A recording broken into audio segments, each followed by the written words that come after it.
দেখানোর চেষ্টা করতেছি। আজকে আমরা চলে আসছি ঘোষ মামার দোকানে, বরিশালের বিখ্যাত রসমালাই ভেজা মিষ্টির দোকান। তো মিষ্টি খাইতে চলে আসলাম। এখন সাদিয়ার খুব পছন্দের, একটু দেখেন কাহিনীটা। পছন্দ আমি নিছি একটা, সেটাও নিয়ে নিছে, বলে যে আগে ভাল লাগলে পরে। মানে কি তুমি পারবা খাইতে এগুলা? শিওর? তাহলে না আমি আবার নিব। এত পছন্দ ভেজা মিষ্টি।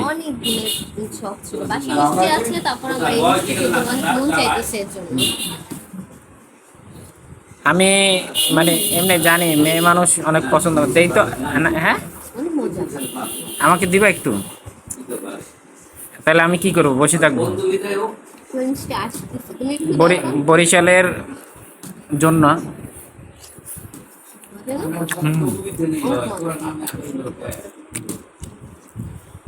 বরিশালের ভেজা মিষ্টি না, এই যে রুটি দিয়ে খাও। অনেক দিনের ইচ্ছা ছিল। সকালে আমি বাসায় দুইটা মিষ্টি খেয়েছি, কিন্তু আমার এই মিষ্টিগুলো অনেক পছন্দ। এই জন্য বাসা থেকে প্রায় 1.5 কিলোমিটার দূরে এই মিষ্টি দোকানে এই রোদের ভিতরে দুপুরবেলা আসছে। কি পরিমাণ রোদ দেখেন। ঠিক আছে, রসগোল্লা, ওটা রসগোল্লা আর এটা ভেজা মিষ্টি না। 2000 years later. আসলে খাওয়া আমার আরো অনেক আগেই শেষ। আমি পরে বাধ্য হইলাম ভিডিও করার জন্য। কালকে রাত থেকে আমাকে পটাইতেছিল যে বাজারে নিয়ে চলো, ঘোষ মামার সেই বিখ্যাত রসে ভেজা মিষ্টি খাবে। ভেজা মিষ্টি, হ্যাঁ ভেজা মিষ্টি খাবে। এই অলরেডি 8টা শেষ, মানে এই যে 8টা শেষ করলো মাত্র, টোটাল 10টা নিছে আর আমি একটা নিছিলাম। হ্যাঁ, আমি শুধু দেখতেছি খাইতেছে আর আমাকে পটাইতেছে। সকালে কিন্তু বাসায় কিন্তু মিষ্টি আছে, তারপরও আসছে এই যে খাইতে, বাজারে চলে আসছে। হ্যাঁ, বাচ্চারা রাইখা এই ভর দুপুরবেলা আসছে।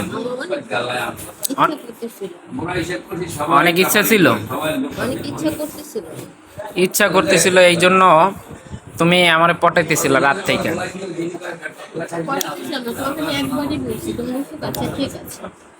ঠিক আছে, তুমি খাও, যেহেতু বরিশালে আসছো, যে কদিন আসো খাও।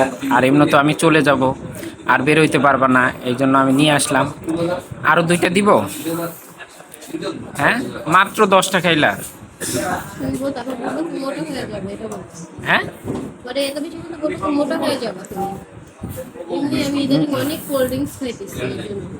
গরম পড়লে একটু কোল্ড ড্রিঙ্কস তো মানে খাইতেই হয়।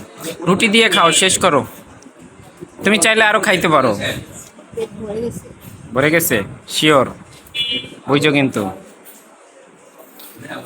আমার আদরের বউ দেখেই আমি তোমার কথা ফালাইতে পারি না, নয়তো আমি করতাম। মানে তাহলে আমি খাওয়াইতাম না তো। জি না, আদরের হয় না, সবারটা আদরের হয় না।